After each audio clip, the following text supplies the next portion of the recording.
Imagine for a moment that there is a hidden force that, without you realizing it, guides many of your thoughts, desires, and even decisions. Now imagine how much of your behavior is influenced, not by logic or conscious decisions, but by something primordial, ancient, deeply buried deep within your mind. What if I told you that this force is intimately linked to sex? Not to the act itself, but to the psychic energy it represents. Today we are discovering a truth that many resist, but no one escapes. The undeniable power of sexuality on the human psyche, and what the legendary Carl Jung discovered about what we repress. Stay tuned, because the final revelation, number 1 in part 4, is the most transformative of all. It reveals not only why this force is in charge, but also how you can reclaim it and transform your life. Sex, a word that triggers a cascade of reactions. Desire, shame, confusion, power, but why? Why does this force exert such a strong hold on the human mind? The answer begins with the question, is sex a mere physical need or the gateway to something much deeper? Carl Jung believed that sex went far beyond the biological. He saw sexuality as a symbolic expression of psychic energy, which he called libido. Not just sexual desire, but the very life force that drives all creativity, all emotions and all actions. This idea refuted the pessimistic view of his predecessor, Freud, who favored sexual repression as a path to neurosis.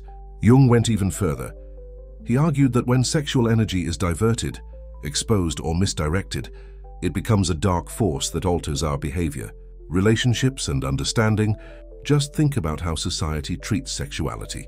Censored, commercialized, exploited, repressed. What happens when such a fundamental element of our being is not consciously integrated into our being? It doesn't disappear, it hides, and from this hidden place it begins to manipulate us. Jung called this the shadow, that part of ourselves that we reject, repress, or ignore. And in this shadow resides our innocent sexuality. This means that aspects of our sexual identity, our fantasies, our desires, our vulnerabilities, all those aspects we've learned to deny or hide, still live within us. Only they now control us from the shadows. Ask yourself how many of your behaviors, insecurities, emotional reactions, and judgments of others are influenced by desires and fears you haven't yet fully explored. How many of your inner conflicts arise from your attempt to detach yourself from your own instincts? Jung observed that repressing sexuality does not purify the soul. On the contrary, it fragments it. And this fragmentation is linked to what modern psychologists consider a form of inner separation, a gap between our conscious personality and the unconscious forces that drive us. Let's go further. Your image, your social mask. Here's what you present to the world. It is organized, controlled, and accepted. But beneath this mask, in your subconscious, lie aspects you don't want others to see. Sexual shame often plays a major role, and therein lies the danger. The unconscious is projected outward. We see it in others. We judge it in them. It triggers you. But in reality, it's a mirror, a reflection of your own disowned parts. This is why Jung emphasized that personal development requires individuation, the process of integrating the conscious and unconscious aspects of the self, including, and especially, our sexual energy. What you repress controls you, but what you integrate strengthens you. Many people yearn for spiritual growth, emotional healing, and even creative inspiration, without realizing that they are disconnected from the source that fuels it all. This source is libido, that creative sexual energy that seeks not only to be freed, but also to express itself. Ignored, it transforms into obsession, shame, fear, or addiction. However accepted, it brings forth vitality, self-confidence, and depth. But how can we recognize what we've repressed? Let's start by observing our reactions. What makes you uncomfortable around others? What makes you happy or curious? These are signs. Your subconscious is constantly trying to talk to you. In dreams, fantasies, and projections. This is precisely why Jung analyzed dreams. They reveal symbols of our inner world, unfiltered by our waking defense mechanisms. And sex is rarely just about sex in dreams. It usually symbolizes union, not with another person, but between parts of oneself. So what are you avoiding inner union with? Jung believed that within every man resides the spirit, the inner feminine, and within every woman the spirit, the inner masculine. These archetypes are closely linked to our experience of love. intimacy, and connection. If they are absent, they lead to relationship dysfunction. If they are present, they generate deeper desires. However, this development requires confronting sexual and emotional shadows, not running away from them. Do you realize now how silent your life is because you haven't allowed yourself to feel anything? Sexual repression isn't just a matter of moral values, it's a psychological fragmentation. It's about losing access to a part of one's life force. The modern world often oscillates between two extremes, overwork and over-restriction. But true integration doesn't involve complacency or judgment. It's an awakening. It means seeing sexual energy as it really is. It's neither a threat nor a sin, but a signal from the soul. Below, we explore how this energy shapes your identity, goals, and relationships. We examine the real reasons society prevents you from discovering your sexual truth. And most importantly, we show you how you can reclaim that power. Not to be controlled by it, but to be transformed by it. Before you continue, ask yourself, what part of myself have I suppressed for fear of judgment? What desire have I hidden because I believed it to be wrong? And what might change in my life if I stopped running from it? Because by understanding what you've been repressing, you can finally begin to understand who you really are.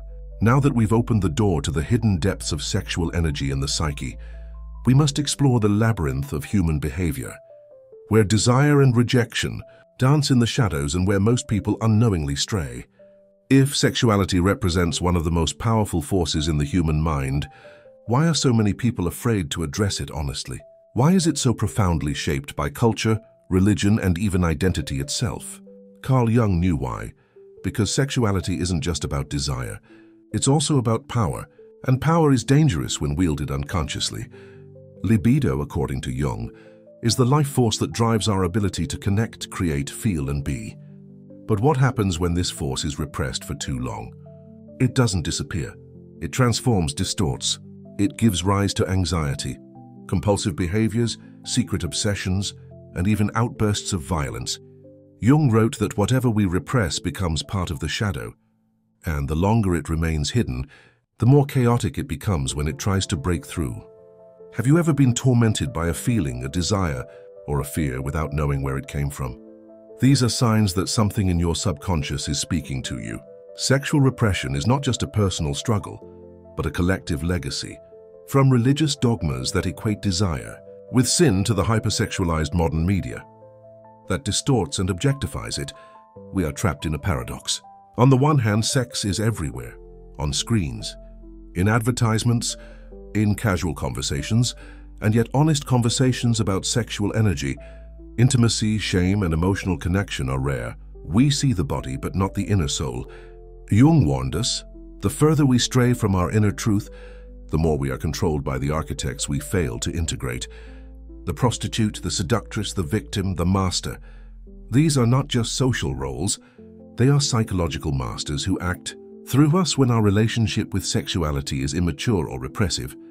The question, then, is not whether sex controls our minds, but to what extent this control is unconscious. Let's go further. There is a profound difference between sexuality and sensuality. Sensuality is the ability to feel deeply and connect with life through the senses. It is the source of intimacy, not only with others, but also with oneself and with existence.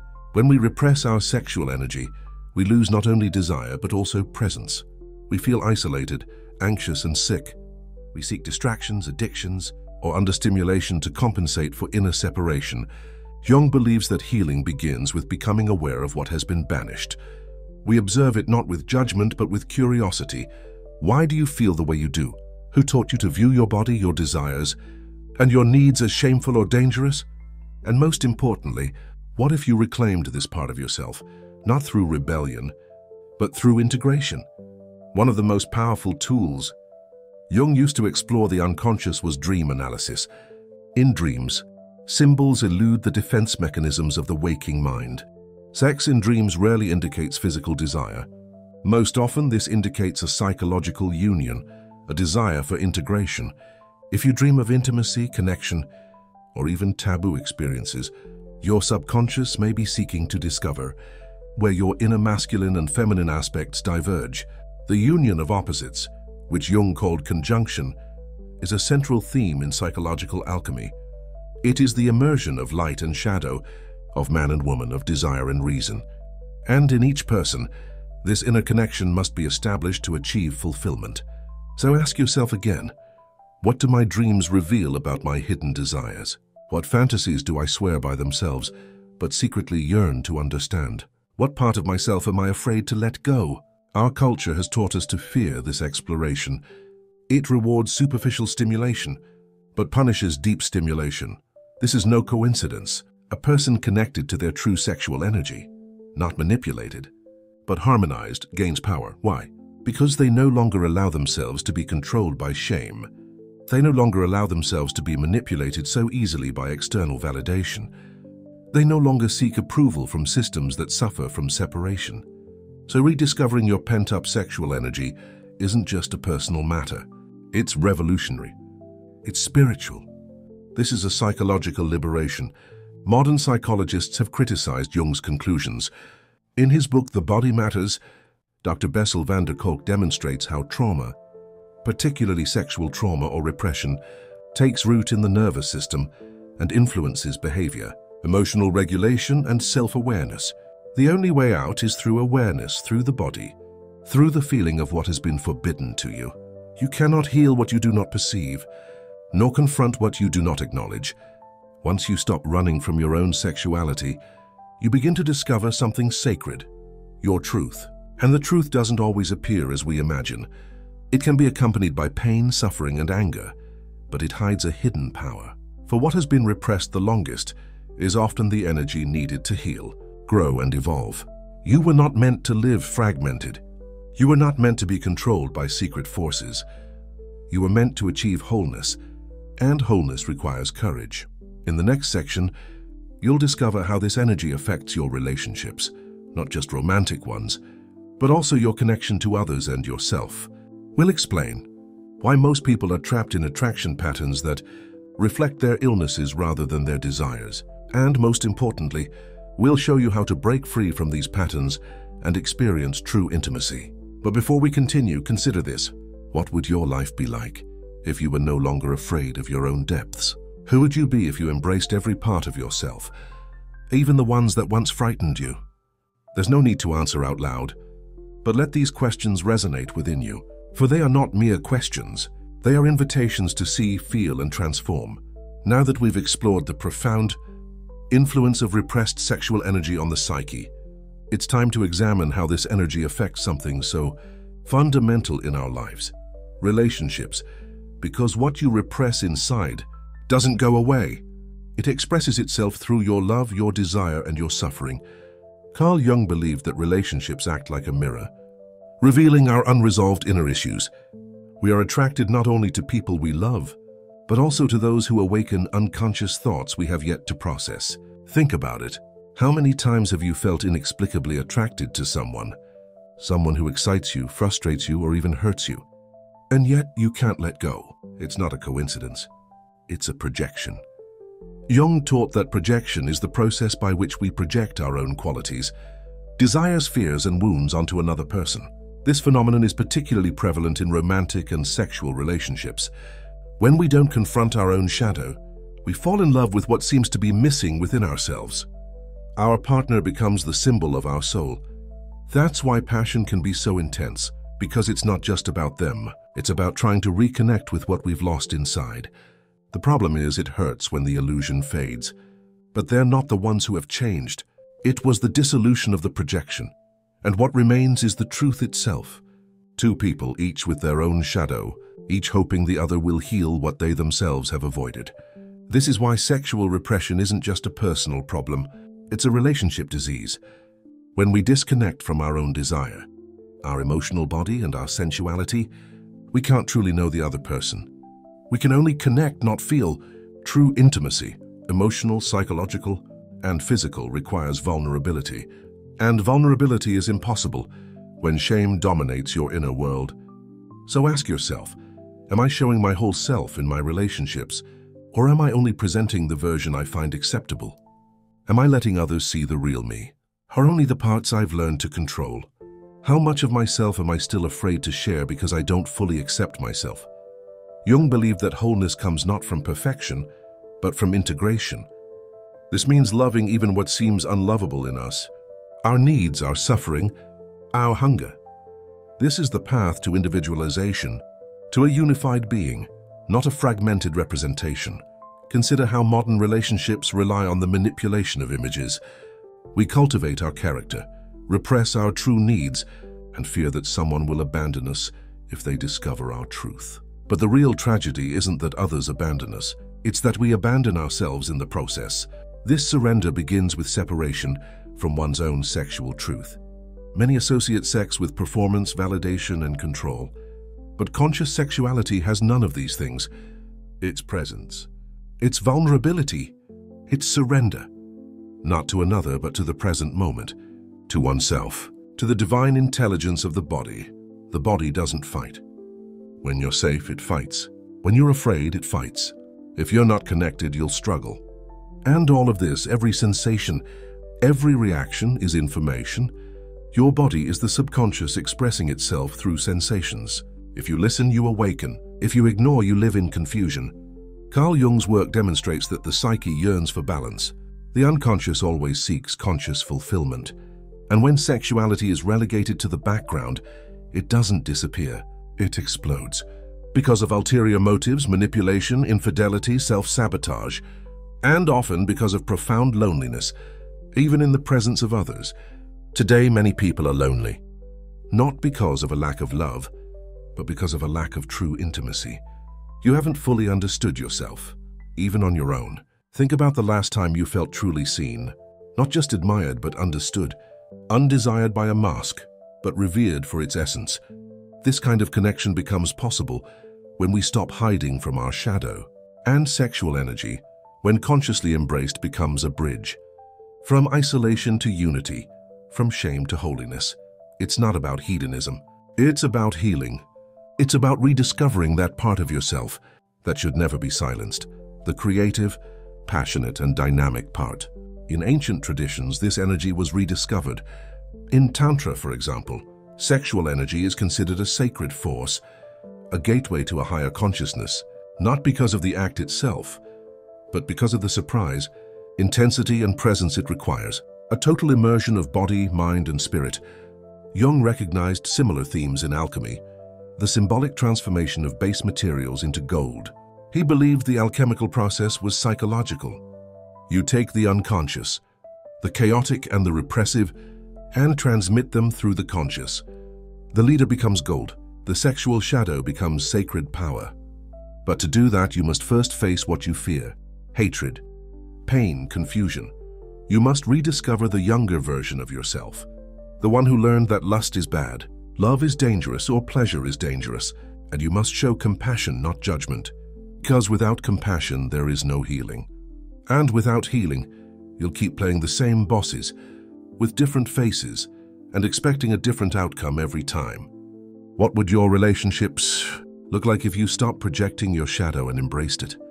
What intimacy could you create if you loved yourself enough to show your true self? And how might your life change if you stopped repressing the force within you?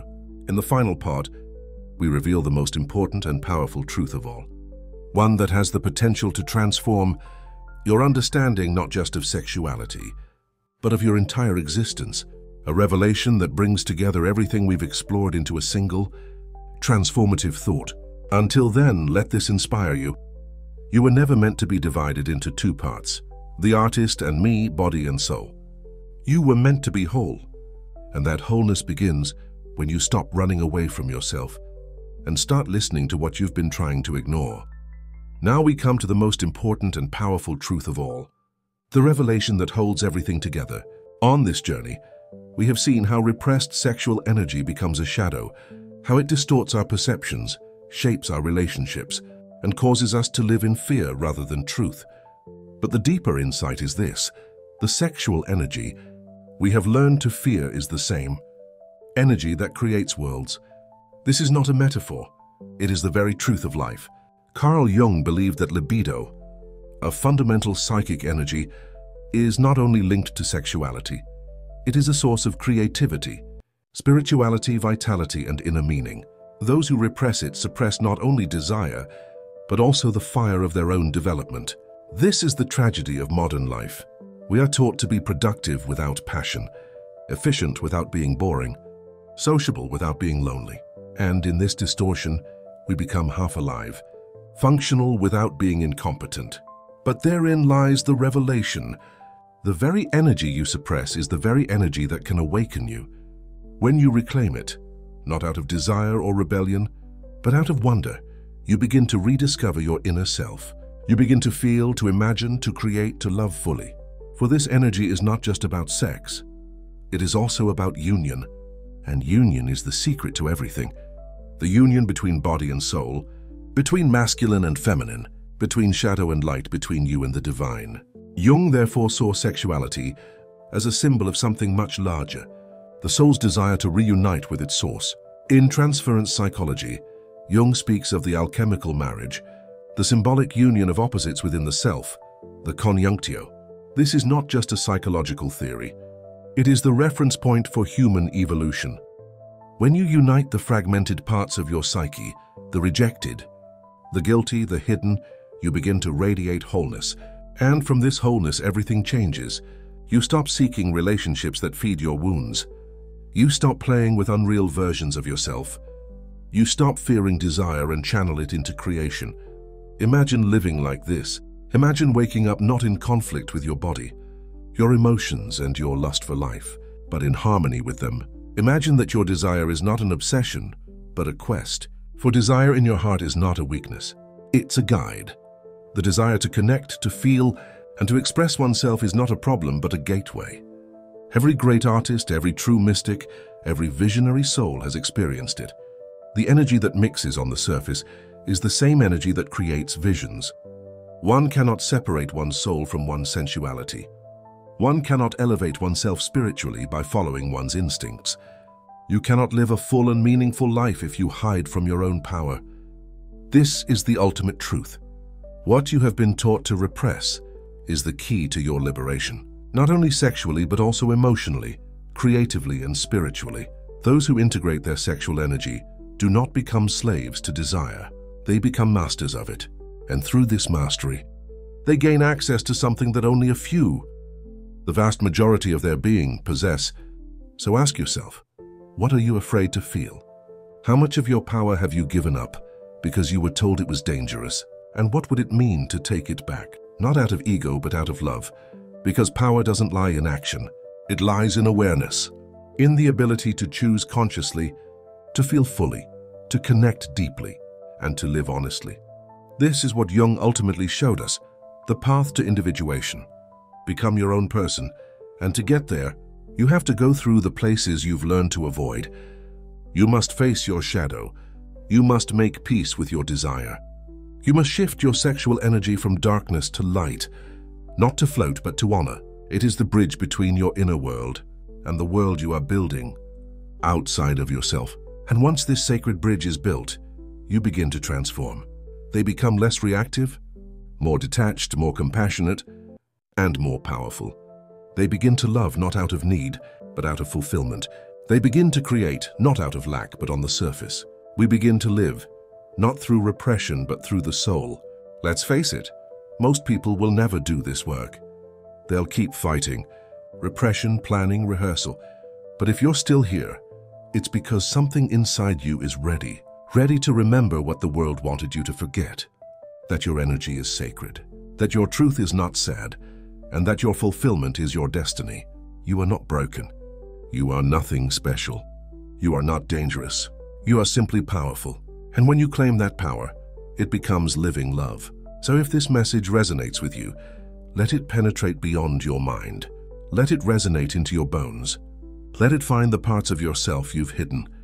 The creative part, the passionate part, the wild part, the sacred part. They haven't arrived yet. They're just waiting. And when you welcome them, your life will change. Not because you contributed to it, but because you stopped hiding. What is precious becomes sacred. What hurts becomes intelligent. Shadow becomes light. This is the path Jung showed us. And now it is your path, not tomorrow. Not one day now, because the truth isn't waiting. For you at the end of your path, it's always been within you. Thank you for seeking it.